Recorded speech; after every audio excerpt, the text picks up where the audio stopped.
ओम शांति। 4 जनवरी 2023 के महावाक्य हैं। मीठे बच्चे, तुम मोती चुगने वाले हंस हो। तुम्हारी है हंस मंडली। तुम लक्की सितारे हो, क्योंकि स्वयं ज्ञान सूर्य बाप तुम्हें सम्मुख पढ़ा रहे हैं। प्रश्न: बाप ने सभी बच्चों को कौन सी रोशनी दी है जिससे पुरुषार्थ तीव्र हो गया है?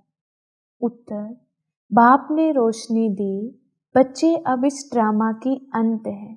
तुम्हें नई दुनिया में चलना है, ऐसे नहीं जो मिलना होगा वह मिलेगा। पुरुषार्थ है फर्स्ट। पवित्र बनकर औरों को पवित्र बनाना, यह बहुत बड़ी सेवा है। यह रोशनी आते ही तुम बच्चों का पुरुषार्थ तीव्र हो गया। गीत: तू प्यार का सागर। ओम शांति। बच्चे जानते हैं कि प्यार का सागर, शांति का सागर, आनंद का सागर, बेहद का बाप सम्मुख बैठ हमको शिक्षा दे रहे हैं। कितने लक्की सितारे हैं जिनको सम्मुख ज्ञान सूर्य बाप पढ़ा रहे हैं। अब जो बगुला मंडली थी वह हंस मंडली बन गई, मोती चुगने लग गए। यह भाई बहन सब हंस, इनको हंस मंडली भी कहा जाता है। कल्प पहले वाले ही इस समय इस जन्म में एक दो को पहचानते हैं। रूहानी पारलौकिक माँ बाप और भाई बहन आपस में एक दो को पहचानते हैं। याद है कि 5000 वर्ष पहले भी हम आपस में इसी नाम रूप से मिले थे। यह तुम अभी कह सकते हो, फिर कभी कोई जन्म में ऐसे कह नहीं सकेंगे। जो भी ब्रह्मा कुमार कुमारियां बनते हैं वही एक दो को पहचानेंगे। बाबा, आप भी वही हो, हम आपके बच्चे भी वही हैं। हम भाई बहन फिर से अपने बाप से वर्षा लेते हैं। अभी बाप और बच्चे सम्मुख बैठे हैं। फिर यह नाम रूप आदि सब बदल जाएगा। सतयुग में लक्ष्मी नारायण ऐसे थोड़ी कहेंगे कि हम वही कल्प पहले वाले लक्ष्मी नारायण हैं। वह प्रजा थोड़ी कहेगी कि यह वही कल्प पहले वाले लक्ष्मी नारायण हैं। नहीं, यह सिर्फ इस समय तुम बच्चे ही जानते हो। इस समय तुम बहुत कुछ जान जाते हो। पहले तो तुम कुछ नहीं जानते थे। मैं ही कल्प के संगम युगे आकर अपनी पहचान देता हूँ। यह सिर्फ बेहद का बाप ही कह सकते हैं। नई दुनिया की स्थापना तो पुरानी दुनिया का विनाश भी जरूर होना चाहिए। यह है दोनों का संगम युग। यह बहुत कल्याणकारी युग है। सतयुग व कलयुग को कल्याणकारी नहीं कहेंगे। तुम्हारा यह अभी का जीवन अमूल्य गाया हुआ है। इस जीवन में कोड़ी से हीरे जैसा बनना है। तुम बच्चे सच्चे सच्चे खुदाई खिदमतकार हो, ईश्वरीय सैल्वेशन आर्मी हो। ईश्वर आकर माया से तुमको लिबरेट करते हैं। तुम जानते हो कि हमको इन पर्टिकुलर और दुनिया को इन जनरल माया की जंजीरों से छुड़ाते हैं। यह भी ड्रामा में नूंद है। अब बड़ाई किसको देवें? जिसकी एक्टिंग अच्छी होती है उनका ही नाम होता है, तो बड़ाई भी परमपिता परमात्मा को ही दी जाती है। अब धरती पर पाप आत्माओं का बहुत बोझ है। सरसों मिसल कितने ढेर मनुष्य हैं। बाप आकर बोझ उतारते हैं। वहां तो कुछ लाख ही होते हैं, तो क्या 1/4% भी नहीं हुआ? तो इस ड्रामा को भी अच्छी रीति समझना है। परमात्मा को सर्वशक्तिमान कहते हैं, यह भी उनका ड्रामा में पार्ट है। बाप कहते हैं, मैं भी ड्रामा में बंधा हुआ हूँ। यदा यदा ही धर्मस्य लिखा हुआ है। अब वही धर्म की गलानी भी भारत में बरोबर है। मेरी भी गलानी करते हैं, देवताओं की भी गलानी करते हैं। इसलिए पाप आत्मा बन पड़े हैं। यह भी उन्हों को बनना ही है। सतो रजो तमो में आना ही है। तुम इस ड्रामा को समझ गए हो। बुद्धि में चक्कर फिरता रहता है। बाप ने आकर रोशनी दी है। अभी इस ड्रामा की अंत है। अब तुम फिर नई दुनिया के लिए पुरुषार्थ करो। ऐसे नहीं जो मिलना होगा वह मिलेगा, नहीं, पुरुषार्थ फर्स्ट। सारी ताकत पवित्रता में है, पवित्रता की बलिहारी है। देवताएं पवित्र हैं, तब अपवित्र मनुष्य उन्हों के आगे जाकर माथा झुकाते हैं। सन्यासियों को भी माथा टेकते हैं। मरने के बाद उन्हों का यादगार बनाया जाता है, क्योंकि पवित्र बने। कोई कोई जिस्मानी काम भी बहुत करते हैं, हॉस्पिटल खोलते हैं व कॉलेज बनाते हैं, तो उन्हों का भी नाम निकलता है। सबसे बड़ा नाम उनका है जो सबको पवित्र बनाते हैं और जो उनके मददगार बनते हैं। तुम पवित्र बनते हो उस एवर प्योर के साथ योग लगाने से। जितना तुम योग लगाते जाएंगे उतना तुम पवित्र बनते जाएंगे। फिर अंतमति सो गति, बाप के पास चले जाएंगे। वो लोग यात्रा पर जाते हैं तो ऐसे नहीं समझते कि बाप के पास जाना है, फिर भी पवित्र रहते हैं। यहाँ तो बाप सभी को पवित्र बनाते हैं। ड्रामा को भी समझना कितना सहज है। बहुत पॉइंट्स समझाते रहते हैं, फिर कहते हैं सिर्फ पाप और वर्षे को याद करो। मरने समय सब भगवान की याद दिलाते हैं। अच्छा, भगवान क्या करेगा? फिर कोई शरीर छोड़ते हैं तो कहते हैं स्वर्गवासी हुआ।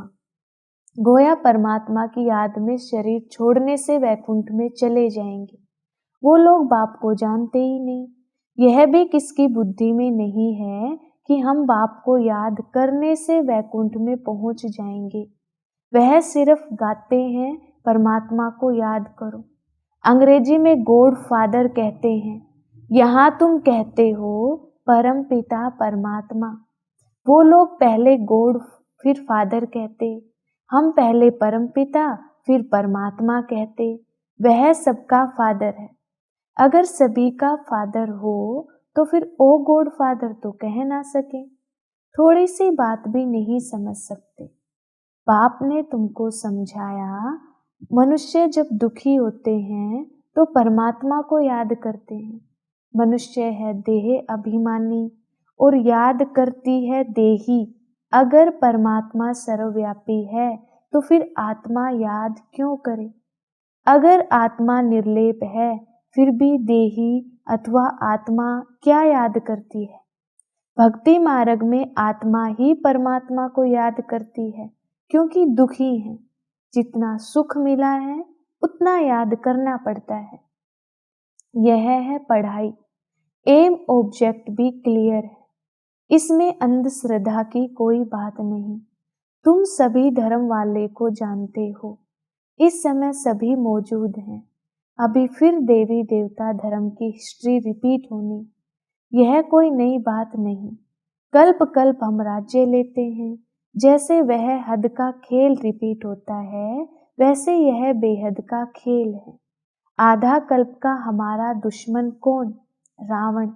हम कोई लड़ाई कर राज्य नहीं लेते हैं, ना कोई हिंसक लड़ाई लड़ते हैं, ना कोई जीत पहनने के लिए लश्कर लेकर लड़ते हैं। यह हार जीत का खेल है, परंतु हार भी सूक्ष्म है तो जीत भी सूक्ष्म है। माया से हारे हार, माया से जीते जीत। मनुष्यों ने माया के बदले मन अक्षर डाल दिया है तो उल्टा हो गया है।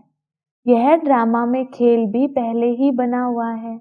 बाप खुद बैठ परिचय देते हैं रचयिता को, और कोई मनुष्य जानते ही नहीं तो परिचय कैसे दे सकते हैं? रचयिता है एक बाप, बाकी हम हैं रचना, तो जरूर हमको राज्य भाग्य मिलना चाहिए। मनुष्य कह देते हैं परमात्मा सर्वव्यापी है, तो सब रचता हो गए, रचना को उड़ा दिया है। कितने पत्थर बुद्धि दुखी हो गए हैं। सिर्फ अपनी महिमा करते हैं कि हम वैष्णव हैं, गोया हम आधा देवता हैं। समझते हैं देवताएं वैष्णव थे। वास्तव में वेजिटेरियन का मुख्य अर्थ है अहिंसा परमो धर्म। देवताओं को पक्के वैष्णव कहा जाता है। ऐसे तो अपने को वैष्णव कहलाने वाले बहुत हैं, परंतु लक्ष्मी नारायण के राज्य में वैष्णव संप्रदाय पवित्र भी थे। अब उस वैष्णव संप्रदाय का राज्य कहाँ है?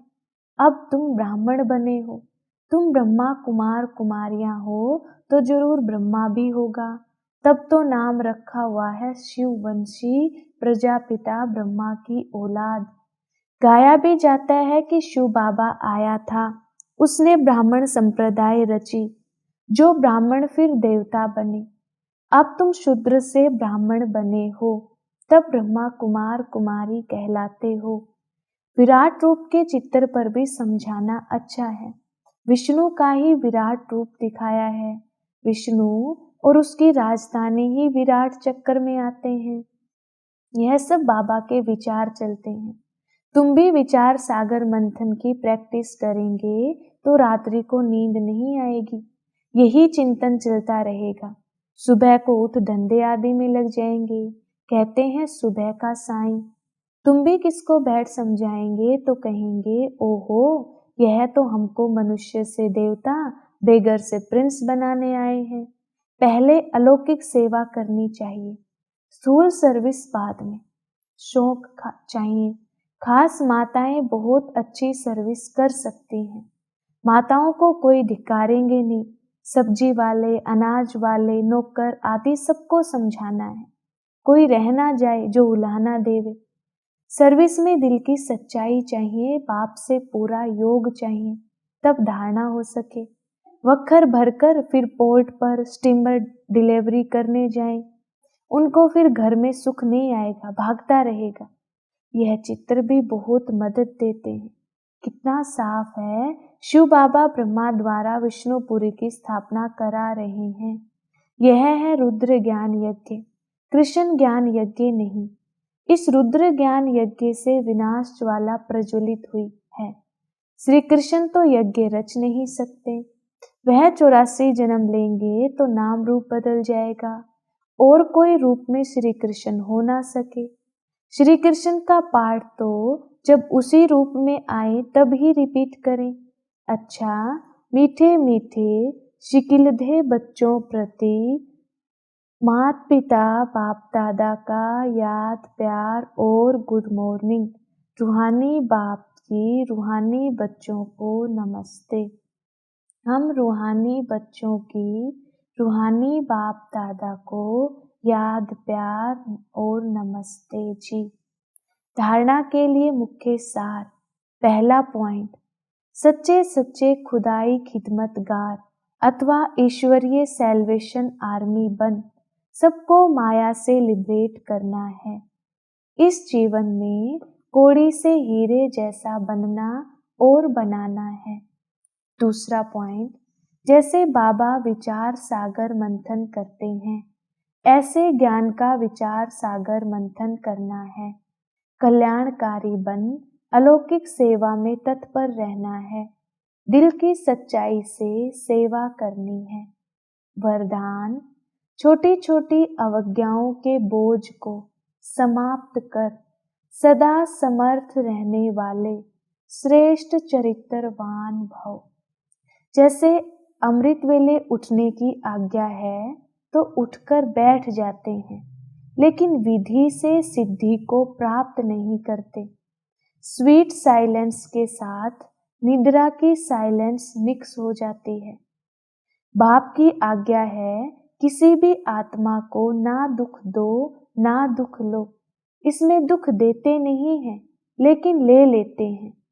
क्रोध नहीं करते लेकिन रोब में आ जाते हैं। ऐसी छोटी छोटी अवज्ञाएं मन को भारी कर देती हैं। अब इन्हें समाप्त कर आज्ञाकारी चरित्र का चित्र बनाओ, तब कहेंगे सदा समर्थ चरित्रवान आत्मा। स्लोगन, सम्मान मांगने के बजाय सबको सम्मान दो तो सबका सम्मान मिलता रहेगा। अच्छा, ओम शांति।